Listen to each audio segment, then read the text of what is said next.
Sedekahnya Rasulullah Sallallahu Alaihi Wasallam itu seperti angin berhembus, tush, cepet, nggak ada kata nanti, maaf, nggak.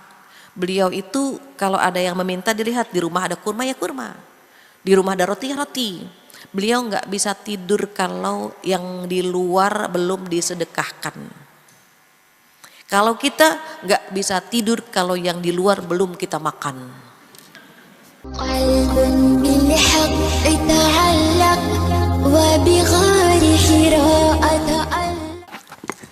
Baik Ibu, saya buka. Assalamualaikum warahmatullahi wabarakatuh. Bismillahirrahmanirrahim. Alhamdulillahi rabbil alamin. Wabihi nasta'inu ala umuri dunia waddin. Wassalatu wassalamu ala ashrafil anbiya'i wal mursalin. Wa ala alihi wa sahbihi wa man tabi'ahu ila yaumiddin. Alhamdulillah dan alhamdulillah.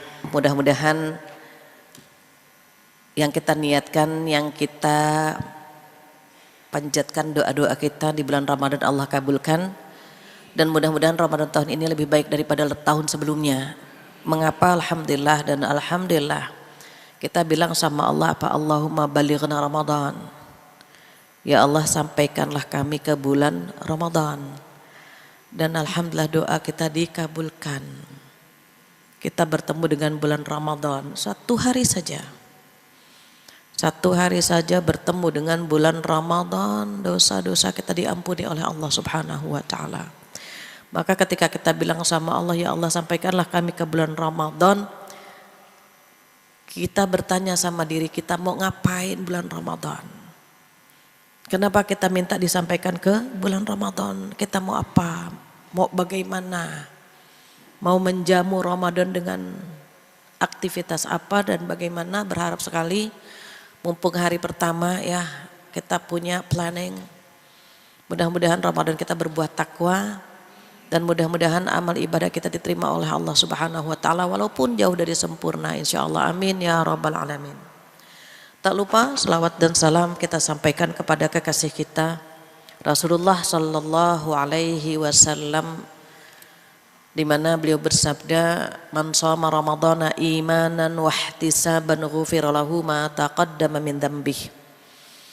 Barang siapa yang berpuasa di bulan Ramadan, syaratnya dua, karena keimanan dan keikhlasan, maka dosa-dosa yang telah lalu terhapus. Allah Subhanahu wa taala berfirman, a'udzubillahi minasyaitonir rajim, ya ayyuhalladzina amanu kutiba alaikumussyiyam kama kutiba alal ladzina min qablikum la'allakum tattaqun. Ketika Rasulullah sallallahu alaihi wasallam menyampaikan keutamaan Ramadan menggugurkan dosa-dosa, tapi kan diberikan syaratnya dua, iman dengan ikhlas. Maka Allah Subhanahu wa taala memanggil hanya orang-orang beriman saja. Allah tidak memanggil wahai orang Islam untuk perintah puasa ini. Kenapa? Banyak orang Islam yang enggak puasa. Jadi yang dipanggil oleh Allah Subhanahu wa taala hanya orang-orang yang beriman saja. Kenapa? Orang beriman itu responsif suratul istijabah, responnya cepat. Makanya Allah tidak memanggil dengan panggilan wahai orang Islam, wahai manusia, tetapi yang dipanggil oleh Allah Subhanahu wa taala wahai orang-orang yang beriman. Berbahagialah kita karena kita merasa dipanggil dengan ayat itu. Baru ketika ada kalimat atau panggilan wahai orang-orang yang beriman, baru ada perintah wajib, kutiba alaikumussyiyam. Kutiba itu artinya dituliskan, namun yang dimaksud di sini adalah diwajibkan. Berarti perintah puasa itu wajib. Ada syaratnya enggak? Ada. Tidak semua orang harus berpuasa, tidak semua orang harus menahan lapar dan dahaga. Ada syarat wajibnya. Apa yang pertama? Yang pertama adalah Muslim. Ini wajahnya turis semuanya nih, turunan Islam. Udah wajib, berarti wajib. Non muslim boleh nggak puasa? Boleh. Justru ketika dia ikut puasa mendekatkan dia kepada hidayah. Dia tarawih boleh nggak? Boleh, mendekatkan dia kepada hidayah.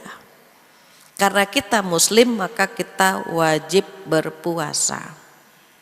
Terus apa syarat yang kedua? Yang kedua berakal sehat. Orang yang tidak berakal sehat nggak wajib puasa, tidak wajib menahan lapar dan dahaga. Jangan pernah ngiri sama orang gila. Ih, orang gila enak banget ya nggak puasa gitu. Kita dikasih sama Allah alhamdulillah berakal sehat. Yang tidak berakal sehat dia nggak wajib karena dia nggak sadar apa yang dia lakukan. Maka bersyukurlah dengan akal yang Allah titipkan sehingga kita tahu mana yang boleh, mana yang tidak boleh, mana yang diperintah dan mana yang dilarang. Begitu juga di bulan Ramadan. Kita harus cerdas-cerdas memilih aktivitas yang pahalanya besar. Kenapa? Namanya juga pedagang. Kita kan ibadahnya kadang-kadang seperti pedagang kan. Jadi kalau misalnya kita melihat banyak yang tidak puasa, sedih juga gitu ya, dikasih akal sehat tapi tidak berpuasa. Maka syarat yang kedua berakal sehat. Apa yang ketiga? Yang ketiga baligh. Ibu udah balik semuanya kan, alhamdulillah. Udah wajib puasa. Yang belum balik dilatih.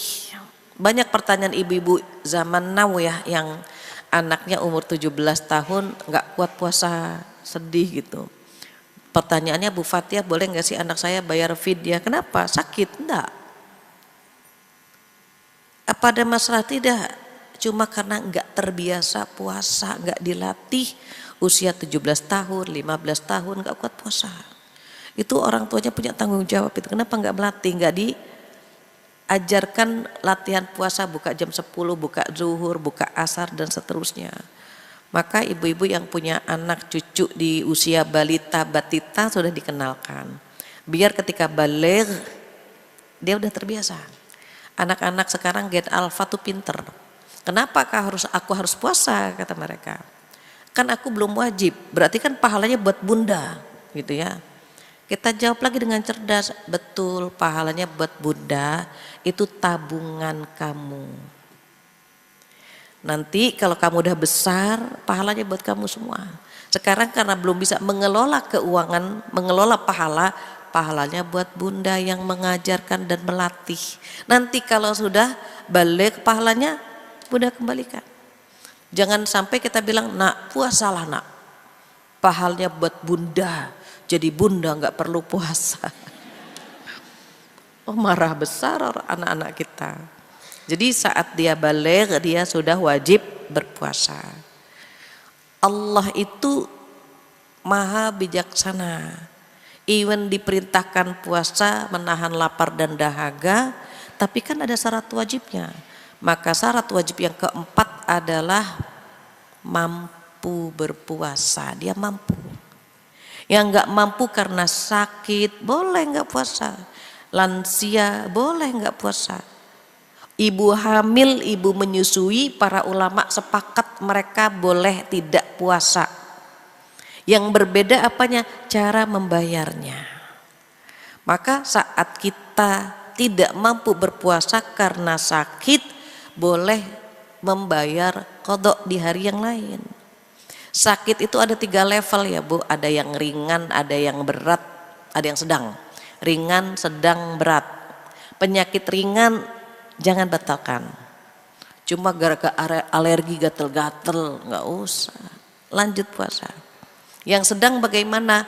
Ada bapil yang radang yang bisa dia nggak mampu ya. Dia walaupun batuk pilek tapi berat batuk pileknya. Kalau dia kuat bagus, kalau dia nggak kuat nggak puasa nggak apa-apa. Nah ada penyakit yang berat yang sudah mengancam nyawa. Itu bukan lagi boleh dibatalkan nggak, tapi wajib dibatalkan. Kenapa? Dia udah meregang nyawa, udah kehausan. Sabar ya Bu ya, 1 jam lagi maghrib, nggak bisa. Itu udah meregang nyawa dia. Ada penyakit yang berat yang dia bukan lagi boleh dibatalkan atau tidak, tapi wajib dibatalkan karena mengancam nyawanya. Bagaimana dengan lansia? Lansia ada even dia umurnya 70, 80 masih kuat puasa. Itu lebih baik kata Allah. Tapi yang dugem, yang duduk gemeter, yang nggak kuat puasa, jam 10 udah gemeter, jam 12 gemeter gitu ya, dia boleh nggak puasa. Kenapa? Dia tidak mampu, maka dia wajib membayar fidyah. Terus bagaimana ibu hamil, ibu menyusui? Nah tadi sudah saya sampaikan, mereka sepakat ibu hamil, ibu menyusui yang tidak kuat berpuasa boleh dibatalkan. Yang berbeda adalah cara membayarnya. Ada yang berpendapat ibu hamil, ibu menyusui seperti orang sakit. Dia boleh nggak puasa maka bayar qadha saja. Ada lagi pendapat ulama yang lain, dilihat batal puasanya karena siapa. Kalau dia batal puasa karena dirinya yang tidak mampu, nggak kuat, dia bayar qadha saja. Tetapi kalau dia batal puasa demi anaknya, khawatir kandungannya nggak berkembang, khawatir asinya tidak bagus, nanti anaknya misalnya kurang sehat, dia batalkan puasa demi anaknya, maka dia qadha juga, fidyah juga. Kenapa? Ada orang lain, ada makhluk lain di antaranya anak kita yang membuat kita batal puasa. Jadi kita qadha juga, fidyah juga. Ada pendapat yang ketiga. Pendapat yang ketiga apa? Pendapat yang ketiga itu bayar fidyah dulu. Ada yang berpendapat bayar fidyah saja bagi ibu yang hamil terus. Tahun ini hamil, tahun depan menyusui. Tahun berikutnya hamil lagi, tahun depan menyusui gitu. Dia nggak bisa bernafas untuk istirahat.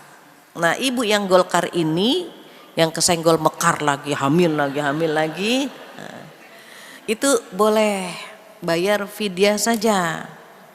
Kenapa? Karena dia setiap tahun kalau nggak hamil menyusui, kalau nggak hamil menyusui begitu, maka dia boleh membayar fidyah saja. Terus kodoknya dibayar semampunya. Tapi buat kita yang anak cuma satu atau anak cuma dua, ya baiknya bayar qadha. Kalau ternyata kita batal demi anak, berarti qadha juga, fidyah juga. Kenapa? Karena ada syarat yang keempat, yaitu mampu dan dia tidak mampu. Apa syarat yang kelima? Yang kelima adalah menetap, bukan musafir. Musafir boleh nggak puasa? Boleh. Tapi tadi musafir ada yang ringan, ada yang sedang, ada yang berat. Ketamcit nggak boleh itu. Musafir gitu. Itu mereka pada batal puasa.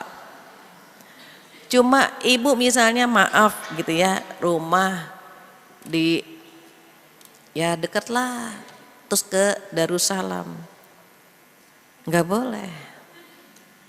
Saya musafir gitu. Depok ke sini dekat, Bekasi ke sini dekat.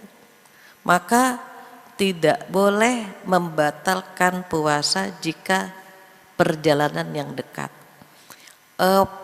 Parameternya apa? Ketika kita boleh menjamak sholat, berarti kan kita musafir tuh. Nah itu boleh. Ibu misalnya pulang kampung ke Jogja, ke Bandung gitu. Kalau berpuasa lebih baik. Sebetulnya membatalkan puasa gampang, yang balas kan gantinya, yang berat ngegantinya. Kenapa ilmu ini harus disampaikan? Agar ketika nanti ibu-ibu pulang kampung naik pesawat, naik kereta, terus banyak yang makan dan minum, kita nggak sok solehah. Ya Allah di kereta pada nggak puasa, astagfirullah gitu maksudnya. Nanti ada yang nanya, Bu ilmunya kemana? Kita kan musafir. Musafir boleh nggak puasa, tetapi diganti di hari lain. Kalau kita mampu puasa lebih baik. Nah ada yang sedang tuh boleh batalin puasa, yang ringan nggak boleh. Cuma ke Bekasi, ke Depok, deket banget gitu. Ada musafir yang berat, saya pernah cerita kayaknya sama ibu-ibu. Hari pertama kami ke Pakistan, waktu itu pada kami musafir ya, boleh nggak puasa. Tapi karena anak-anak muda, kita bilang gimana? Puasa apa batalin? Puasalah gitu di pesawat ini gitu. Padahal guru-guru kami tuh udah bilang musafir batalkan saja gitu. Tapi oke, kayaknya kita kuat lah. Berangkatlah ke Pakistan. Di pesawat sudah jam 6. Seneng dong, nggak terasa kan ada jam 6. Kita nanya sama pramugarinya, Kak kita udah maghrib belum? Udah jam 6. Adik-adik, di sini perbedaan waktunya 2 jam. Jadi sekarang baru jam 4. Nambah 2 jam kita, Masya Allah. Nanya lagi kan diskusi nih kita, gimana batalin gak? 2 jam lagi. Tanggung 2 jam lagi. Lanjutlah kita. Nahan tuh nambah 2 jam. Sampai di Pakistan jam 6 ya, jam 6-nya Pakistan. Kak udah maghrib belum? Marah mereka, kalian puasa. Gak ada yang muji kita, gak ada. Ngapain musafir puasa gitu. Apalagi di sini maghribnya itu jam 8. Jam 8. Ya Allah, bisa kita bayangkan nambah 4 jam waktu itu. Wah kita tuh telernya luar biasa, nggak dipuji. Apalagi lagi musim panas waktu itu ya. Kalau musim panas maghribnya agak telat, kalau nggak setengah 8 jam 8 lah, antar itu. Intinya kami nambah lagi. Wah itu kita teler Masya Allah. Artinya apa? Allah itu memberikan kemudahan buat kita. Wajib berpuasa tapi kan ada syarat wajibnya gitu. Sehingga ketika kita menahan lapar dan dahaga pasti ada hikmahnya. Saat kita menahan lapar, kita mengingat saudara-saudara kita yang gak bisa makan setiap saat. Kita dalam kondisi normal kita makan sehari 3 kali atau 2 kali atau 1 kali. Tapi minimal kita makan enak. Bagaimana dengan saudara kita yang kurang mampu? Bagaimana saudara kita di Palestina? Bagaimana teman-teman kita yang dikasih sama Allah tidak bisa makan seperti makanan kita? Maka orang-orang berpuasa itu peka, sensitif. Ketika dia puasa hatinya lembut sekali. Ketika berpuasa itu air matanya mudah untuk diteteskan. Kepekaannya kepada saudara tinggi. Maka orang-orang berpuasa itu meningkat, tingkat kesabaran itu meningkat. Sabarnya meningkat, imannya meningkat, sensitivitasnya juga meningkat. Makanya orang-orang yang berpuasa itu cenderung ya malas untuk berbuat dosa. Kenapa? Dia sabar dalam menahan larangan Allah.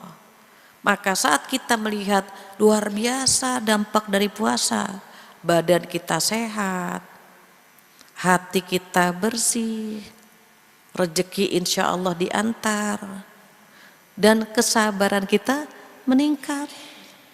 Dari lapar menjadi sabar. Kenapa? Karena kita menahan laparnya untuk Allah Subhanahu wa ta'ala.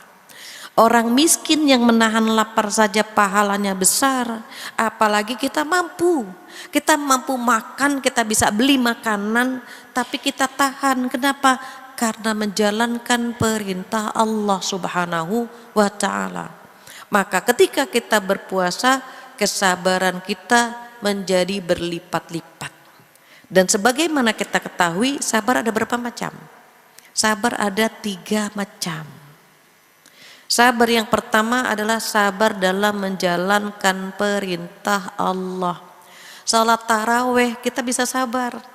Padahal salat 5 waktu saja, yang 4 atau 3 rakaat bahkan 2 rakaat kita kadang-kadang tidak sabar. Tetapi sholat taraweh yang 8 atau 20 rakaat kita bisa sabar. Kenapa? Allah memberikan kesabaran kepada kita karena kita terbiasa berpuasa. Jadi sabar dalam menjalankan perintah Allah itu sabar yang paling susah. Karena ada pilihan. Boleh makan, boleh puasa. Kita dites sama Allah, diuji. Boleh kok kita nggak puasa tapi neraka tempatnya gitu. Yang puasa bagaimana? Surga disediakan lewat pintu Ar-Rayyan. Makanya saat Allah Subhanahu wa taala berfirman di surat Ali Imran ayat 133, A'udzubillahi minasyaitonirrajim. Wasari'u ila maghfiratin min rabbikum wa jannah. Apa artinya? Bergegaslah kepada ampunan dan kepada surga. Kita disuruh cepat-cepat melakukan dua hal. Yang pertama apa? Mohon ampun. Yang kedua mengejar surga. Dua-duanya Allah kasih di bulan Ramadan. Di bulan biasa mungkin sulit buat kita, tetapi di bulan Ramadan dua-duanya dikasih sama Allah. Bagaimana tidak? Rasulullah Shallallahu Alaihi Wasallam memberikan jaminan, man shoma Ramadhana imanan wa ihtisaban ghufira lahu ma taqaddama min dzambi. Barang siapa yang berpuasa di bulan Ramadan karena keimanan dan keikhlasan, dosa-dosa yang telah lalu terhapus. Dosa yang mana? Dosa kecil. Dosa besar hanya bisa dihapus dengan taubat saja. Dan Allah nyuruh nomor satu, cepat-cepat mohon ampun. Bertemu satu hari saja dengan bulan Ramadan, Allah gugurkan dosa-dosa kita. Terus bagaimana dengan surga? Kata Allah, yang berpuasa maka bisa masuk surga lewat pintu Ar-Rayyan. Pintu Ar-Rayyan nanti terbuka lebar sekali buat orang yang berpuasa. Wahai orang-orang yang berpuasa, masuklah lewat pintu ini. Yang nggak puasa bagaimana? Nggak mampu berdiri. Jangankan masuk ke pintu itu, berdiri saja nggak mampu. Jadi jangan pernah ngiri dengan orang yang tidak puasa. Allah memberikan akal. Makanya yang akalnya sehat, dia mampu berpuasa, dia wajib puasa. Terus bagaimana mereka memilih tidak puasa? Kata Allah, silahkan, tetapi neraka tempatnya. Jadi saat Allah memberikan kita surga, nanti pintu itu terbuka luas sekali. Dipanggillah kita orang-orang yang berpuasa, masuk semuanya yang berpuasa itu. Yang nggak berpuasa nggak mampu untuk berdiri, apalagi masuk ke pintu tersebut. Dan setelah yang berpuasa masuk semua, baru pintu Ar-Rayyan tertutup kembali. Coba bayangkan, dua perintah di surat Al-Imran ayat 133, dua-duanya Allah kasih. Hanya bertemu dengan bulan Ramadan satu hari saja digugurkan dosa-dosa kita, dimasukkan ke dalam surga lewat pintu Ar-Rayyan. Jadi kalau misalnya kita tidak mampu menahan lapar dan dahaga, berarti ada ketidaksabaran dalam diri kita. Kita kalau nggak sabar, zuhur sudah buka, asar sudah buka, makanya azan yang ditunggu-tunggu oleh kita hanya azan maghrib di bulan Ramadan. Bulan biasa jarang-jarang kita nunggu azan kan? Bulan Ramadan Masya Allah kita nunggu di meja makan. Bahagia banget pas dengar azan maghrib. Bulan lain nggak pernah kita begitu kan gitu. Maka orang yang berpuasa mendapat dua kenikmatan. Kenikmatan pertama di dunia ketika melihat hidangan. Yang kedua kenikmatan di surga nanti. Masya Allah, bisa bertemu dengan Allah. Bisa menikmati jerih payah dari buah kesabaran kita. Jadi yang pertama sabar dalam menjalankan perintah Allah. Sabar ibu. Pengen gak sih dapat kelas 2? Jadi puasa itu ada kelasnya ya Bu. Ada kelas 1, kelas 2, kelas 3. Kelas 1 hanya menahan lapar dahaga saja dan hubungan intim di siang hari. Tetapi yang lain gak ditahan. Dia gak sabar. Dia cuma dikasih sabar menahan lapar dan dahaga. Maka dia orang-orang awam, orang-orang umum yang dapat apa Bu? Dapat lapar dan dahaganya. Dia mampu di situ. Tetapi dia tidak mempuasakan anggota tubuhnya. Karena sabar yang pertama sabar dalam menjalankan perintah Allah, sabar yang kedua sabar dalam meninggalkan larangan Allah. Kelas umum ini hanya bisa menahan lapar dan dahaga. Sabarnya di situ, tetapi ketika meninggalkan larangan Allah dia nggak sabar. Maka orang-orang yang ingin naik ke kelas 2 sabar dalam meninggalkan larangan Allah juga dia bisa. Apa larangan Allah? Perempuan itu kan di lisan ujiannya, laki-laki di mata. Jadi kalau perempuan di lisan banyak sekali yang merusak pahala puasa. Ada ngerumpi. Ngerumpi itu bukan hanya di bulan Ramadan dilarang, di bulan yang lain juga dilarang. Tapi sepertinya kita lebih mampu menahan ngerumpi di bulan Ramadan. Itu pun banyak yang salah paham. Mau cerita Bu Fatia, saya mau cerita sesuatu, tapi nanti aja ya habis maghrib gitu. Mereka memahaminya ngerumpi itu nggak boleh di siang hari, habis maghrib boleh gitu. Jadi kalau udah taraweh mereka ngerumpi itu. Karena di siang hari mereka nahan. Sebetulnya nggak boleh. Di bulan Ramadan, di luar Ramadan nggak boleh ngerumpi. Tetapi sayangnya banyak yang tidak sabar dalam meninggalkan larangan Allah. Dosa lisan itu paling banyak. Pertama ngerumpi. Kedua mengadu domba. Yang ketiga berdusta. Yang keempat sumpah palsu. Takut banget nih gara-gara pekerjaan lisan pahalanya berkurang. Maka orang-orang umum tadi dia bisa nahan lapar dahaga tetapi tidak sabar dalam meninggalkan larangan Allah. Sama laki-laki diujinya lewat mata. Karena kenikmatannya dosanya banyak di mata. Menahan melihat dengan hawa nafsu itu sama itu. Mengurangi pahala. Ibu-ibu soleha kurangi drakor ya. Nunggu maghrib sambil nonton drakor, nah itu jangan. Terus gimana? Alokasikan lisan dan mata kita ke Al-Quran. Tatap Al-Quran. Baca Al-Quran. Baca terjemahannya. Ada yang nanya gini, Bu Fatia, bagusan mana? Baca Quran, hatam tapi nggak paham artinya, atau gitu, atau baca Quran terjemahannya dia pahami tapi nggak hatam. Tergantung targetnya. Ibu kalau targetnya mau hatam ya sudah baca, mau hatam sekali, 2 kali, 3 kali baca saja baca, walaupun tidak paham ada pahala di situ. Terus ada yang punya target yang lain, saya targetnya bisa memahami isi Al-Quran, makanya saya nggak ngejar hatam. Silahkan, boleh ibu. Intinya apa? Berinteraksi dengan Al-Quran. Ketimbang kita melakukan dosa, lebih baik berinteraksi dengan hal-hal yang positif, diantaranya berinteraksi dengan Al-Quran. Jadi kalau memang target kita pengen paham, memang nggak hatam, tapi dia paham.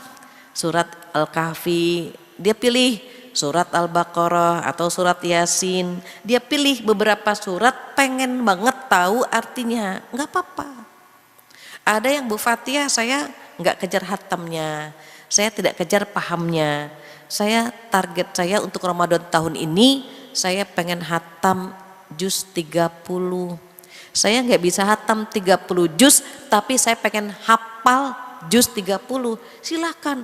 Akhirnya dia ngapal setiap hari murojaah. Kenapa? Semua orang yang berinteraksi dengan Al-Quran tuh Allah muliakan. Bacanya, terjemahannya, ngapalnya, tadaburnya, semuanya. Bahkan akan Allah angkat derajatnya. Kenapa bulan Ramadan mulia? Karena bulan turunnya Al-Quran. Malam Lailatul Qadar mulia karena malam turunnya Al-Quran. Malaikat Jibril mulia karena membawa Al-Quran. Rasulullah mulia karena berakhlak Al-Quran dan mukjizatnya juga Al-Quran. Kalau kita mau dimuliakan oleh Allah, jangan jauh-jauh dari Al-Quran. Khairukum man ta'allamal Quran wa 'allamah. Sebaik-baik kalian adalah yang belajar membaca Al-Quran dan mengajarkannya. Tinggal pilih mau jadi gurunya, mau jadi muridnya, mau membaca, intinya dekatlah dengan Al-Quran. Sehingga hawa nafsu kita bisa kita kendalikan. Kita sabar menjalankan perintah Allah, maka sabar pula meninggalkan larangan Allah. Jadi sabar yang kedua, sabar dalam meninggalkan larangan Allah.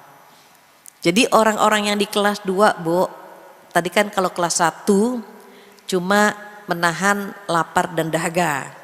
Kelas 2 bagaimana? Menahan lapar dan dahaga dan menahan seluruh anggota tubuhnya dari dosa. Kejar, Bu, yang nomor 2. Kenapa kita nggak mengejar nomor 3? Oh, nggak mampu kita.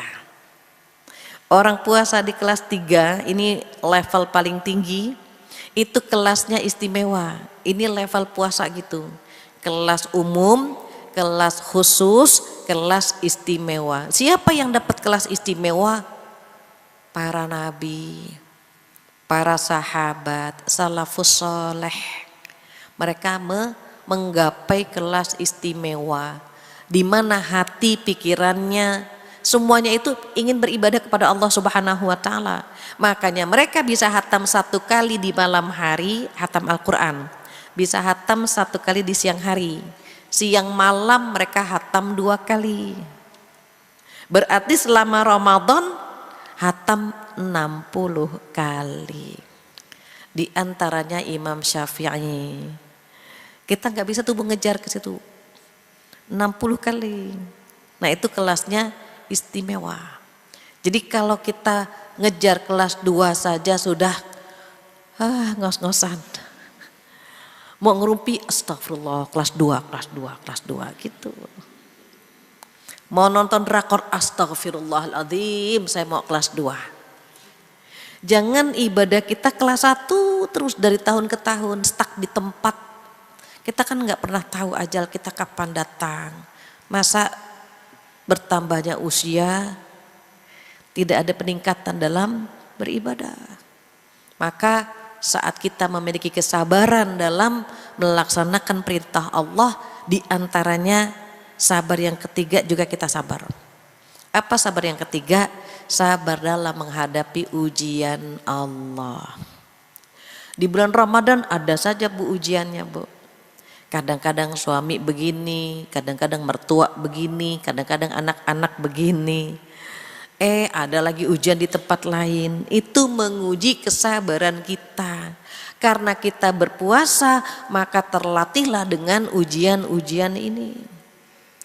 Ketika ditanya mana yang paling gampang di antara 3 macam sabar ini, maka ternyata sabar yang paling gampang adalah sabar nomor 3. Yaitu sabar dalam menghadapi ujian Allah. Kenapa? Enggak ada pilihan. Menjalankan perintah Allah ada pilihan. Sholat kek enggak ada pilihan kan. Puasa kek enggak kek, yang penting nanti ada konsekuensinya kan begitu. Begitu juga meninggalkan larangan Allah, ada yang sabar, ada yang tidak sabar. Yang sabar bagaimana? Enggak, itu dilarang, dia sabar. Tapi kan ada yang enggak sabar kan? Enggak apa-apa kali ya, sekali-kali ngerumpi, ya Allah enggak kuat saya enggak ngerumpi. Sariawan semuanya. Badan pada meriang enggak ngerumpi gitu. Itu ada pilihan kan?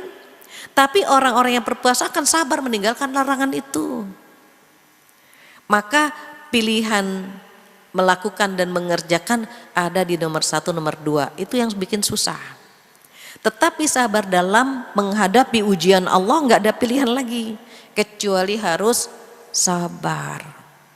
Ibu nanti perhatikan.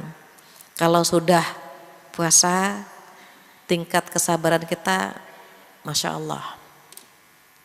Begitu juga karena kita menahan haus, tingkat keikhlasan kita juga insya Allah luar biasa. Terus bagaimana parameternya? Apakah kita dapat stempel takwa atau tidak? Nah ini. Nanti kita sama-sama masuk ke kampus Ramadan. Lulusnya ujian akhirnya itu di 10 hari terakhir. Biasanya puasa pertama masjid penuh, 10 pertama tuh masjid penuh. 10 hari kedua mall penuh. 10 hari ketiga stasiun, bandara, terminal penuh gitu kan. Dulu di Pakistan ya, kalau 10 hari terakhir tuh jalanan sepi, mereka i'tikaf. Mereka harus daftar jauh-jauh hari. Kalau telat masjid udah nggak nerima, hampir semua masjid begitu. Pernah suami saya lupa, tanggalnya lupa dan nggak tahu kalau harus daftar jauh-jauh hari. Ke masjid ini penuh, tertolak, ke masjid itu gitu. Ditolak, sepi jalanan di 10 hari terakhir. Ketika pulang ke Indonesia, betul di sini juga 10 hari terakhir sepi gitu ya. Ternyata yang ramai di stasiun, terminal, tamcid gitu. Nih ujiannya di 10 hari terakhir, kita istiqomah atau enggak? Kalau sudah di 10 hari terakhir lulus ujian, dapat stempel takwa itu. Tapi kan belajarnya dari awal kan, belajarnya dari sekarang nih. Kita sama-sama masuk ke kampus Ramadan, apakah ada yang lulus, apakah ada yang tidak, tergantung bagaimana kita memanagenya. Belajarnya dari awal, nih hari pertama alhamdulillah. Udah belajar sama-sama duduk di kampus Ramadan. Bagaimana biar Ramadan puas dengan jamuan kita, sudah ada di otak kita nih Bu. Biar kita puas menjamu tamu kemuliaan ini, kita udah buat planning apa saja yang harus kita lakukan. Seharusnya kemarin ya Bu, tapi nggak apa-apa, ini baru hari pertama. Misalnya contoh 10 target Ramadan, nggak usah banyak-banyak, kita 5 saja. 5 apa? Pertama taraweh, tuh nggak usah ditinggal tuh, jangan ditinggal Bu. Sholat malam itu menggugurkan dosa-dosa juga. Man qama ramadhana imanan wa ihtisaban ghufira lahu ma taqaddama min dzambih. Qam qiyamul lail. Tarawih, tahajud gitu ya Bu ya. Yang kedua tilawah. Bukan tidur di lantai bawah. Tilawah itu baca Quran. Ibu mau nargetin hatam berapa kali? Ada tuh. Kalau mau hatam sehari 1 juz. 1 juz itu 10 lembar. Tinggal dibagi aja 10 lembar. Zuhur, asar, maghrib. Kalau isya kan taraweh, subuh gitu. Sebelum tidur itu tinggal dibagi lembarannya saja. Masalahnya kita kalau lagi tilawah ngebet mulu Bu. Berapa halaman lagi sih ya Allah, ngebet mulu ngebet. Kan ada halamannya di situ pakai jam. Misalnya ngaji 30 menit, sebelum 30 menit jangan berhenti gitu. Ini misalnya Quran, kita ngebetnya gini Bu. Ngebetnya ke sini nih, berapa juz lagi sih, berapa lembar lagi gitu. Itu saya praktekkan, ibu-ibu sering banget ngebet, dipegangin itu 3 lembar. Kan ada halamannya sebetulnya, 10 lembar 1 juz gitu. Karena kita punya target, semangatnya kan berbeda Bu. Yang kecil-kecil, ujian yang kecil-kecil itu Masya Allah terlupakan nih Bu. Ujian pasti ada Bu, Ramadan tuh pasti ujian ada. Tapi karena kita punya target besar, yang kecil-kecil gak kita pikirkan. Orang mau komentar apa tidak kita pikirkan, istirahat dulu dari ini. Kalau kita gak istirahat, katakanlah biasanya 1 hari berapa jam, Ramadan kurangi. Khawatir ketika kita melihat ini ada komentar yang gak enak. Astagfirullahaladzim. Siapa suruh ngeliat ini kan gitu. Belum lagi ada konten-konten yang kurang mendidik gitu. Jadi ada puasanya juga sama HP. Nah, kalau sudah punya target taraweh, tilawah, ada yang ketiga. Apa? Sedekah. Tadi Lajnah sudah menyampaikan ya. Sedekahnya Rasulullah Sallallahu Alaihi Wasallam itu seperti angin berhembus, tush, cepet, nggak ada kata nanti, maaf, nggak. Beliau itu kalau ada yang meminta dilihat, di rumah ada kurma ya kurma, di rumah ada roti ya roti. Beliau nggak bisa tidur kalau yang di luar belum disedekahkan. Kalau kita nggak bisa tidur kalau yang di luar belum kita makan. Puasa ngemil terus, sedikit-sedikit ngemil, sedikit-sedikit ngemil. Kalau Rasulullah Sallallahu Alaihi Wasallam sedikit makan, kita kan sedikit-sedikit makan, sedikit-sedikit makan. Dan beliau sedikit tidurnya. Kita sedikit-sedikit tidur, sedikit-sedikit tidur. Jadi bagaimana agar target tercapai? Nih, kumpul dengan orang-orang baik. Jadi nanyanya gini, udah berapa kali hatam gitu. Bukan, udah beli baju lebaran belum? Bukan. Udah berapa kali hatam? Nah. Yang ketiga sedekah, yang keempat apa? Yang keempat menservis keluarga. Dan Rasulullah Shallallahu Alaihi Wasallam paling pandai menservis keluarganya di bulan Ramadan. Ibu tolong servis keluarga, suami, anak-anak dibahagiakan. Biar sahurnya enak bagaimana? Memang harus ada harta yang kita keluarkan. Nah, puasa buka zuhur hadiahnya sekian, maghrib sekian atau asar sekian. Tebarkan pahala buat anak-anak kita. Makanan yang enak itu Allah catat sebagai pahala yang catatannya luar biasa. Jadi menservis keluarga. Bagaimana Rasulullah Sallallahu Alaihi Wasallam? Beliau paling pandai menservis keluarga di bulan Ramadan. Jadi kalau misalnya suami malas membantu kita bilang ya Allah, Rasulullah Sallallahu Alaihi Wasallam paling pandai menservis keluarga. Ya Allah, alhamdulillah punya suami ngikut jejak Rasulullah Sallallahu Alaihi Wasallam. Diingat ya, menservis keluarga. Khairukum li ahli wa ana khairukum li ahli, kata Rasulullah. Sebaik-baik kalian adalah yang paling baik kepada keluarga, dan aku adalah orang yang paling baik kepada keluargaku. Jadi nanti Ramadan baik sama keluarga, pahalanya insya Allah berlipat. Terakhir apa yang kelima? Nah, ini menambah ilmu. Caranya bagaimana? Duduk di majlis ilmu, baca buku, dengarkan tausiah, nambah ilmu agama. Kenapa? Karena menuntut ilmu hukumnya wajib. Apalagi yang terkait dengan 3 ilmu. Ibu masih ingat gak?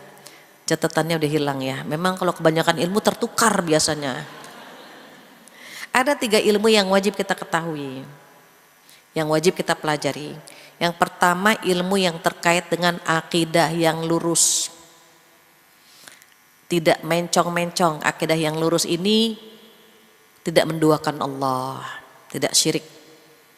Ini akidah yang lurus ini menyelamatkan kita dari api neraka. Yang kedua, ibadah yang maksimal. Puasa kan ibadah. Itu ilmu yang terkait dengan Ramadan tuh terkait dengan sholat, puasa, zakat, itu wajib itu. Kalau mau pergi haji ya ilmu yang terkait dengan ibadah haji, itu wajib. Jadi yang kedua ilmu yang terkait dengan ibadah yang maksimal. Baca Quran dengan benar itu wajib itu. Fardu ain. Setiap individu harus bisa membaca Al-Quran dengan benar. Karena hukumnya fardu ain. Sementara mengajarkannya fardu kifayah. Jadi kalau kita belum bisa membaca Al-Quran dengan benar, wajib tuh. Wajib belajar ngaji. Jangan sampai kita belum bisa membaca Al-Quran dengan benar. Mumpung Ramadan, duduk di masjid, kita dengar, ya Allah ada teteh bacaan Qurannya bagus banget. Ibu minta diajarin misalnya. Teh tolong dengerin saya dong, teh 5 menit aja. Terus kalau kita jadi gurunya, boleh. Ada teman kita di masjid bacaannya mohon maaf gitu ya, panjang pendeknya kurang bagus, kita deketin aja. Kakak tadi walladzina amanu, zinya panjang, a-nya panjang. Kalau memang kakak mau, saya mau kasih waktu 10 menit ngajarin. Terus kalau nggak ketemu di masjid, anak-anak di rumah itu, anak, cucu, mantu. Syukur-syukur ya, mereka udah bisa baca Quran semua. Itu kita tuh Bu yang evaluasi semua itu. Kenapa? Karena membaca Al-Quran dengan benar hukumnya fardu ain. Jadi ilmu yang kedua, ilmu yang terkait dengan ibadah. Ada yang ketiga, ilmu yang wajib kita pelajari, yang wajib kita ketahui adalah ilmu yang terkait dengan akhlak. Akhlak pada orang tua, kepada mertua, kepada anak-anak. Syukur-syukur Ramadan kita bisa mentarbiyah akhlak kita, mendidik akhlak kita. Harapannya nanti bagaimana? Harapannya nanti ketika Ramadan usai, kita puas, alhamdulillah, tamu kemuliaan akan pergi. Dan kita puas menjamu tamu kita dengan jamuan yang maksimal. Jangan sampai ketika di akhir Ramadan, ya Allah tinggal 2 hari lagi Ramadan. Ya Allah tinggal gitu ya. Kita sedih, tamu kemuliaan akan pergi, tapi kita tidak memberikan jamuan yang indah. Syukur-syukur Ibu, syukur-syukur ya Bu. Di 10 hari terakhir itu kita berburu Lailatul Qadar. Kenapa? Lailatul Qadar itu malam perubahan takdir. Jadi ada yang menafsirkan Lailatul Qadar itu malam kemuliaan, ada yang menafsirkan Lailatul Qadar itu malam perubahan takdir. Kenapa? Karena takdir-takdir kita bisa dirubah dengan doa-doa kita. Bahkan pada malam itu ribuan malaikat termasuk diantaranya malaikat Jibril alaihi salam akan turun ke bumi. Kalau jenderalnya malaikat sudah turun ke bumi, berarti itu bumi itu dunia itu crowded sekali Ibu. Ngapain para malaikat ini laporan ke Allah? Ya Allah, hambamu minta ini. Lapor Bu, nanti turun lagi, kabulkan, naik lagi, begitu Bu.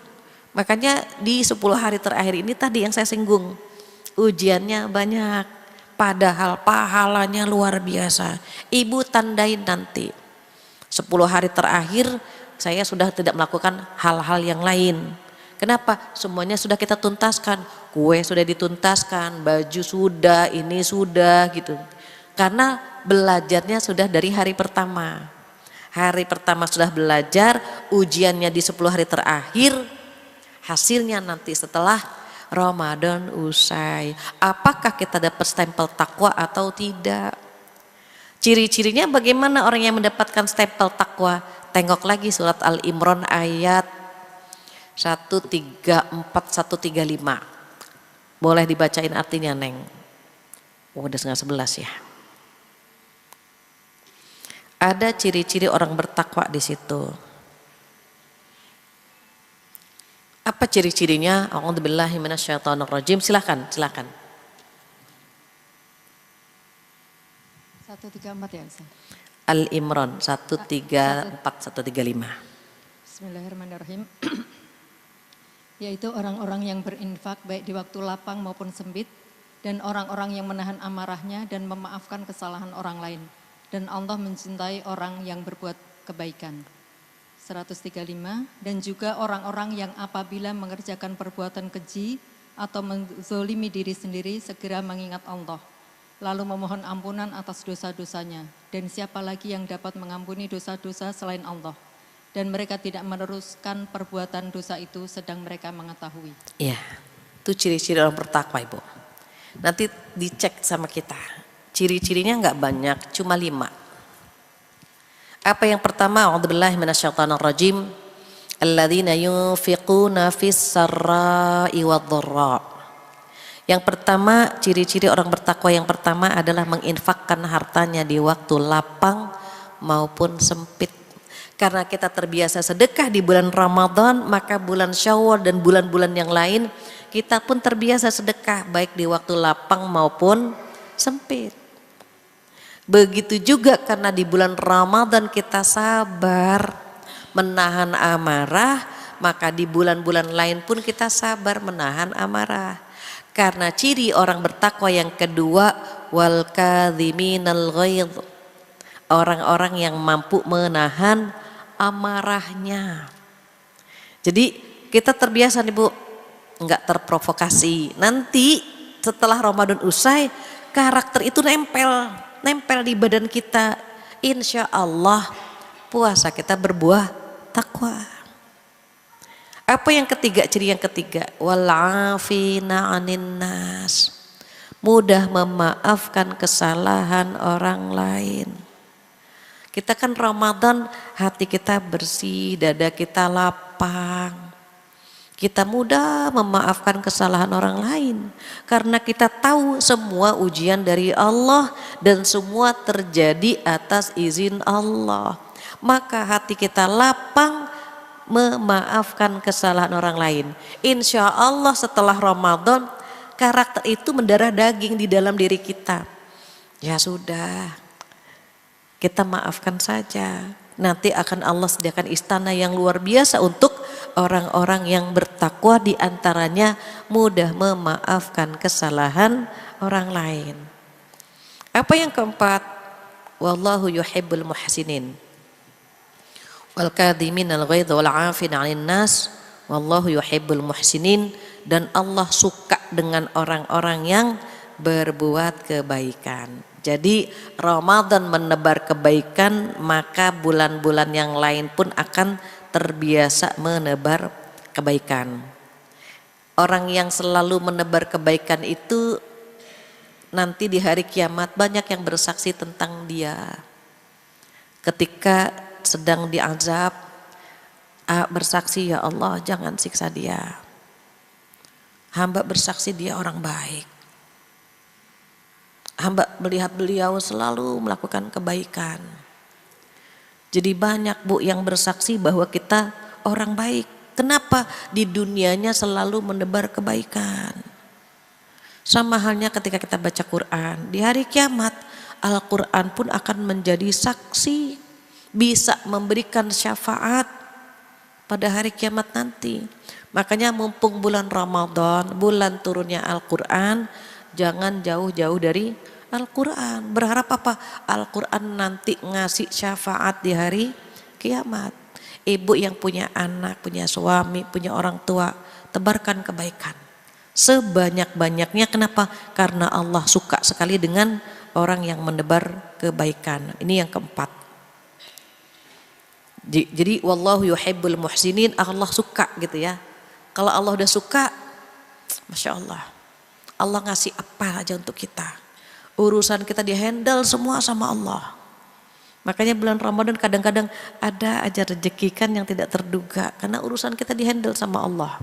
Semuanya. Baru yang terakhir, ciri-ciri orang bertakwa yang terakhir. Walladzina idza fa'alu fahishatan aw dzalamu anfusahum dzakarullah. Ciri-ciri orang bertakwa yang kelima, kalau bikin dosa, bikin kesalahan, dia melakukan 3 tahapan. Pertama, mengingat Allah.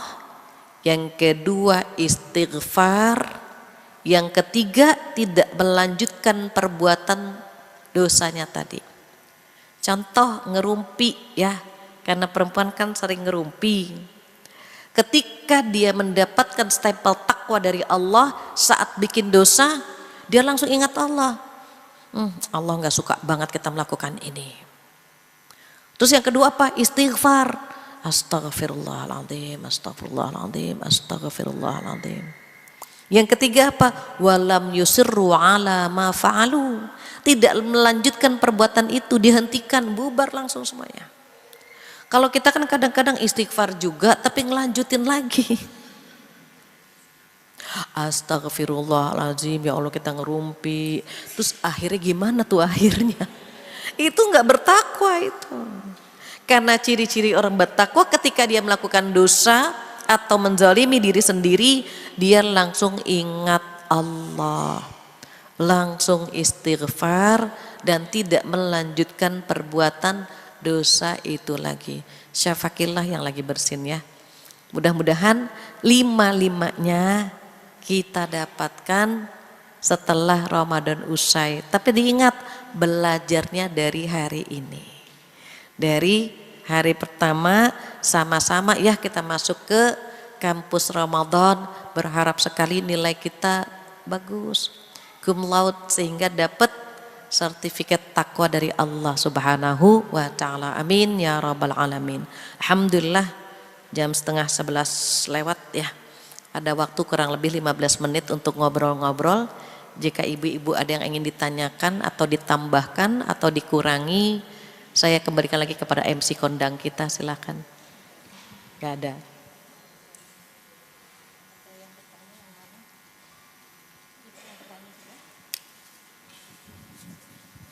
Assalamualaikum warahmatullahi wabarakatuh. Waalaikumsalam.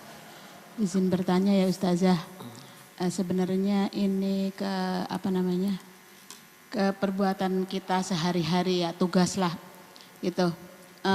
Tugas ibu rumah tangga kayak misalkan beres-beres rumah, mencuci, menyetrika dan lain-lain itu kan kita tuh ingin patuh ke suami, makanya kan itu sebenarnya tugas laki-laki, tapi kan karena kita ingin patuh ke suami kita jalankan. Nah untuk di bulan Ramadan kita tuh misalkan ada target ingin berinteraksi dengan Al-Quran tuh sebanyak-banyaknya, maksudnya lebih lama dari hari biasa ya Ustazah. Nah kita tinggalkan tuh tugas misalkan beres-beres rumah dan nyuci, kita laundry gitu. Nah itu pahalanya besaran mana Ustazah, karena kan kita ingin memperbaiki bacaan Al-Quran itu kan butuh waktu lama, diulang-ulang, takut salah bacaannya gitu. Tapi pekerjaan rumah kita terbengkalai tuh gitu ya, yang cucian dan setrikaan kita laundry nih gitu. Nah itu pahalanya besaran mana gitu Ustazah. Jangan sampai kita mencari jarum tapi kehilangan kampak, itu yang saya takutkan gitu ya Ustazah. Nah itu sih pertanyaannya, karena itu ganjalan daripada saya tetap dilakukan tapi interaksi dengan Al-Qur'annya berkurang begitu Ustazah. Terima kasih Ustazah. Assalamualaikum warahmatullahi wabarakatuh. Waalaikumsalam warahmatullahi wabarakatuh. Pertanyaannya bagus, mungkin ya Bu, relate ya buat kita. Kembali lagi dengan ya dana.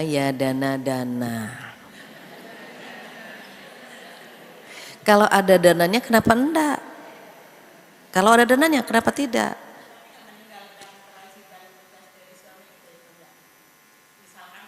Ketika seseorang, mohon maaf, tidak ada ART, dia mengerjakan semua sendiri, maka dia mendapatkan pahala dari pekerjaan itu. Kemudian ketika dia ingin bulan Ramadan, hubungan dengan Allah lebih baik lagi, dia bagi rezeki.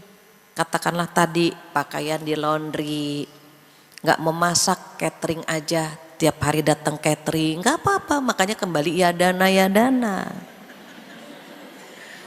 Jadi kalau ada dananya selama Ramadan, misalnya suami kita mampu, ndak ada ART, gitu ya.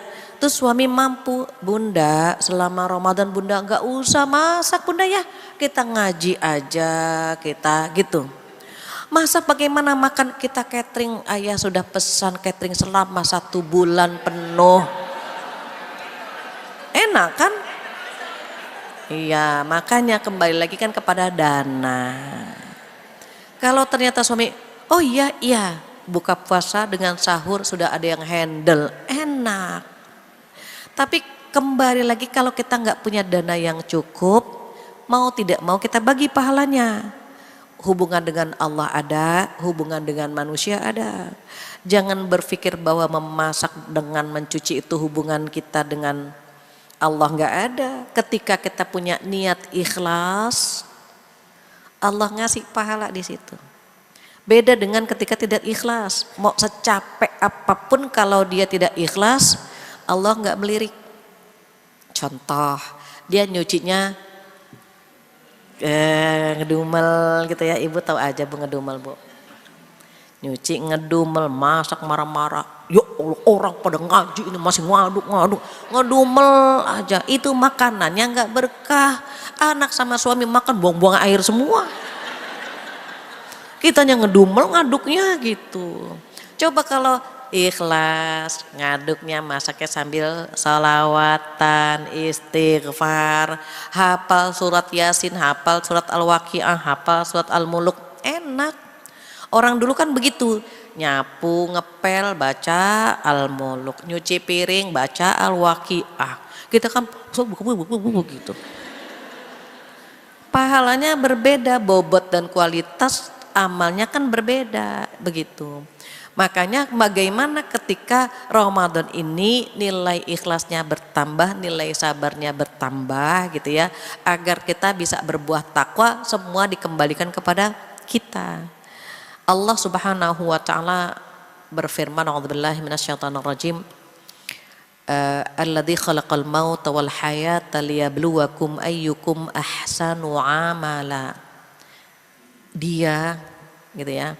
Hafalkan ya, Tabarakalladzi biyadihil mulku wa huwa ala kulli syai'in qadir. Terus alladzi khalaqal mauta wal hayata liyabluwakum ayyukum ahsanu amala. Dia yang menciptakan mati dan hidup. Tujuannya apa? Liyabluwakum ayyukum ahsanu amala. Untuk menguji kalian mana yang paling baik amalmu. Ini saya cek sebentar ya ayatnya. Ayat 2.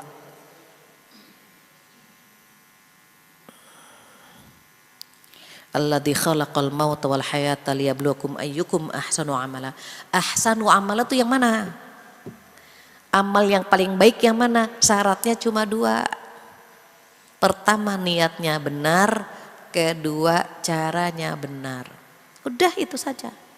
Kalau niatnya nggak benar, Allah nggak tertarik. Caranya juga nggak benar, sama Allah nggak mau ngasih. Jadi ada kalimat liyabluwakum ayyukum ahsanu amala, untuk menguji kalian semuanya mana amal yang paling baik. Jadi kalau caranya benar, niatnya benar, insya Allah Allah ngasih pahala apapun aktivitas kita. Jadi yang pertama disesuaikan dengan kemampuan. Contohnya tadi, kayaknya kita kalau masak juga, nyuci juga, hatam juga berat nih gitu. Tapi kalau kita punya kemauan, banyak orang tua dulu anaknya 10. Anaknya 10 bisa hatam, sholat taraweh 20 rakaat, bisa mereka. Padahal waktunya sama kan 24 jam. Tapi kenapa mereka bisa, kita nggak bisa kan gitu. Jadi ada orang tua dahulu ya, orang tua kita, kakak-kakak kita, mereka anaknya banyak-banyak. Ketika anaknya tidur mereka langsung ambil air wudhu. Sholat taraweh 20 rakaat langsung baca Quran. Bisa, kenapa? Ngaturnya pinter. Terus kemauannya kuat. Sementara kita kadang-kadang alasannya yang banyak gitu. Jadi tinggal 2 aja syaratnya. Niatnya benar, caranya benar. Niatnya ikhlas, caranya ittiba'. Jadi ikhlas dengan ittiba'. Ittiba' itu mengikuti Rasulullah Shallallahu Alaihi Wasallam, dan beliau itu di bulan Ramadan membantu istrinya di dapur, ibu. Rasulullah Shallallahu Alaihi Wasallam kalau bulan Ramadan membantu istri-istri beliau di dapur. Artinya apa? Ada pahala waktu masak selama ikhlas. Jadi ibu balik lagi, disesuaikan. Kalau memang ada rezeki, kenapa enggak ngelondri? Kenapa enggak catering? Kalau dulu kami karena anak-anak masih kecil tuh kan suka pakai apa ya? Sebelum ada pampers pakai popok gitu ya. Ketika Ramadan pampers semuanya serba beli. Kenapa? Memanjakan diri ketika di bulan Ramadan agar fokus ibadah. Memanjakan diri, tapi kan untuk ibadah, bukan memanjakan diri untuk sia-sia. Pertanyaannya, bener nggak kalau laundry kita baca Qurannya banyak? Itu aja. Udah nggak memasak, nggak nyuci, nggak hatam juga kan gitu. Itu kan yang kita khawatirkan. Jadi demikian ya, wallahu a'lam. Pertanyaan yang kedua, apa hukum i'tikaf bagi perempuan? I'tikaf itu bagi perempuan maupun bagi laki-laki hukumnya sunnah. Bedanya apa? Bedanya kalau laki-laki ke masjid dia memang ibadah laki-laki di masjid gitu. Kalau perempuan baiknya ibadahnya di rumah. Jadi kalau misalnya perempuan sholat taraweh di rumah itu dapat afdoliyah. Tapi kalau sholat di masjid dapat pahala berjamaah. Dua-duanya boleh. Tapi laki-laki memang tempatnya di masjid gitu ya Bu. Kalau perempuan afdoliyahnya di rumah. Tapi kalau mau dapat pahala dan syiarnya dia ke masjid. Terus i'tikaf bagaimana? Karena hukumnya sunnah izin sama suami. Semua yang hukumnya sunnah izin sama suami. Sholat sunnah, puasa sunnah, i'tikaf juga kan sunnah izin sama suami. Jangan sampai gara-gara i'tikaf keluarga terbengkalai. Saya pernah ketemu seorang anak, ibu nggak mandi, ini ingusnya belepotan di mana-mana. Saya bilang, nak, ibu kemana? Ibu i'tikaf. Ya Allah Bu, anak nggak mandi, itu makanan nggak diurus. Padahal itu kan hukumnya wajib, gitu. Sama halnya dengan menservis suami. Ketika suami bilang, kamu nggak usah i'tikaf ya, sudah. Taat sama suami dapat pahala wajib. Kalau kita kekeh i'tikaf, boleh jadi suami nggak redho dan kita berdosa. Berantem dulu, mama mau i'tikaf, papa di rumah. Ya Allah, gagah banget. Nanti udah mama tinggal itu beras di karung, sayuran di kulkas. Ya Allah. Anak bagaimana? Anak mandi sendiri apa sendiri terbengkalai semuanya. Karena ini hukumnya sunnah izin sama suami. Terus ciri-ciri orang yang mendapat pahala Lailatul Qadar bagaimana? Biasanya yang mendapatkan Lailatul Qadar itu orang lain yang melihat. Ada perubahan dalam dirinya, ekonominya berubah, kemudian akhlaknya berubah, ibadahnya berubah, tapi orang lain yang melihat dia begitu, bukan dia sendiri. Aku berubah kan, kayaknya aku dapat Lailatul Qadar deh. Enggak, bukan dia, orang yang melihat dia gitu. Masya Allah, kayaknya dia gitu. Kita merasa, ih dia berubah banget ya. Akhlaknya tambah bagus, ibadahnya tambah khusyuk, ekonominya juga meningkat. Itu luar biasa itu Lailatul Qadar itu. Maka dilingkari itu malam-malam ganjil. Biar ibu sama suami berangkat bareng. Kan tadi hukumnya sunnah. Kalau mas tanggal malam ganjil kita i'tikaf bareng yuk, kan enak tuh. Tapi kalau ayah aja ya yang i'tikaf, ibu temani anak-anak. Oke, dapat pahala wajib Bu, dia taat sama suami. Kalau dibalik bagaimana ayah? Ayah yang gini anak-anak, perang lagi tuh Bu nantinya Bu.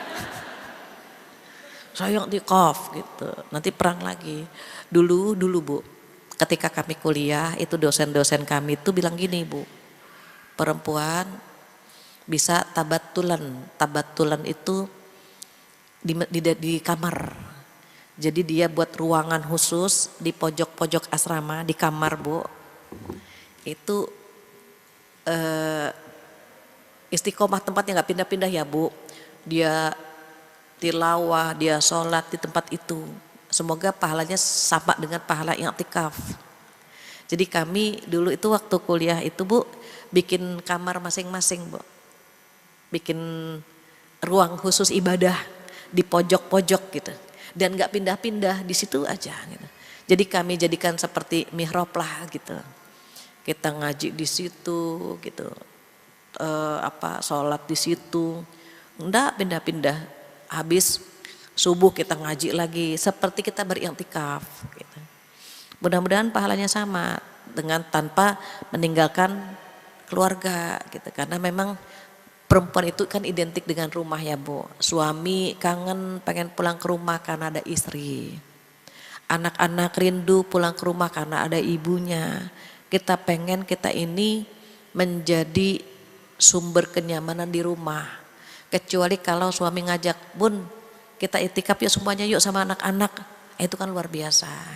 Tapi kalau anak di rumah gitu ya Bu ya. Suami di rumah baiknya dia mendampingi anak-anak dan suami tetap di rumah. Kalau suami nggak perlu izin, ngasih tahu aja. Besok 10 hari terakhir ayah mau i'tikaf gitu. Kalau suami kan nggak perlu izin.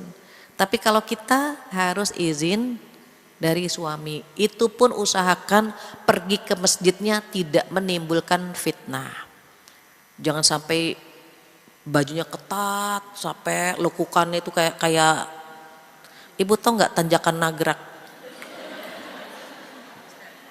Sampai kelihatan semuanya gitu. Bulu matanya bisa nyapu halaman misalnya. Itu kan menimbulkan fitnah. Jangan sampai menimbulkan fitnah.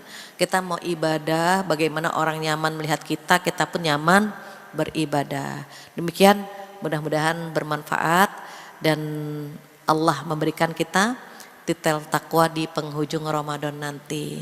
Selamat menjalankan ibadah puasa. 5 target tadi jangan dilupakan ya Bu. Apa Bu? Taraweh, tilawah, sedekah, menservis keluarga dan menambah ilmu. Mudah-mudahan Allah memberikan kita kekuatan untuk beribadah maksimal di bulan Ramadan tahun ini dan semoga berbuah takwa. Demikian, amin ya rabbal alamin. Saya rasa cukup sekian. Mudah-mudahan bermanfaat buat kita semuanya. Jika ada kesempurnaan milik Allah, kekurangan dari saya mohon dimaafkan.